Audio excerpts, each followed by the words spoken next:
This morning I went somewhere expecting to get service, and I left questioning if I was treated differently because of my skin color.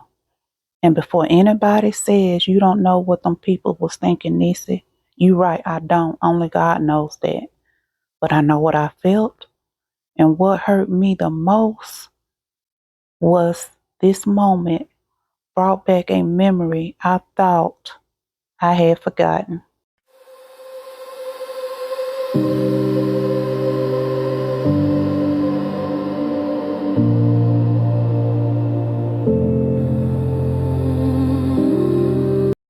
So this morning I called an auto place and I explained what I needed to be done to my vehicle. The man on the phone told me, yeah, they can do the work. So I drove over there expecting the work to be done to my vehicle.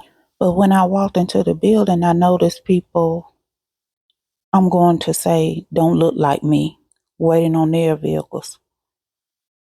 But something felt off because when I walked in, everybody looked up and got quiet. Now, I'm going to ask you something. Have you ever walked into a place and felt like your presence wasn't welcome? And if you have, then yeah, that's how I felt. Then to be told, we don't have any technicians here today. They're all off. When I can clearly see people's vehicles being worked on. And also to be told I had to take my car somewhere else. Immediately my mind went, hey, I just called you and you said you can do the work. So what changed? Oh, I know what changed. My skin color. So I left. And while I was driving, God brought something back to memory. When I was 16 years old, I called about a job and talked to the manager. He told me to be there at this department store at a certain time. I could remember being excited because that's my first job. And I'm thinking that's my opportunity. So I went. And when I got there, the manager looked at me and told me we're not hiring. But the sign was still up in the door. I can still remember leaving confused, thinking the same thing I just thought a few minutes ago. I just talked to you. So what changed? At age 16, I didn't know how to process that. I just carried it. And today, standing in that auto place, hearing almost the same exact words brought me back to that old wound. Because I realized that sometimes life will bring about situations from your past that has never healed. And maybe somebody watching this understands exactly what I mean. It might not be because of race. It can be rejection, being judged or overlooked.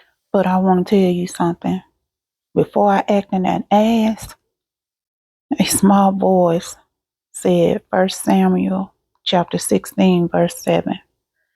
People look at outward appearances, but God looks at the heart. In Genesis chapter 1, verse 27, we were created in the image of God. That means your value was decided before somebody formed an opinion of you. So I had to pray like really hard. God, don't let this disappointment become bitterness. Don't let hurt become hate. Protect my heart. So I'm refusing to let this experience make me a cold-hearted person. So I don't know people's intentions. I can only tell you my experience. But I can tell you this. I'm not 16 anymore. And I'm not going to let moments like this define me. I'm going to heal. I'm going to bring this to God. And if you ever walked into a room and felt not welcome, I want you to remember this. God never makes his children feel unwanted. Today, that 16-year-old girl is going to heal. She going to heal. God going to make sure of that. People need to stop being so judgmental and being hateful for no reason, because we all was created in the image of God, and we all bleed the color of red. So if this touched you, leave me a comment. Have you ever experienced something that reminded you of an old wound? Let's talk about it in the comments. Until the next video, y'all have a blessed day, fam. Bye-bye.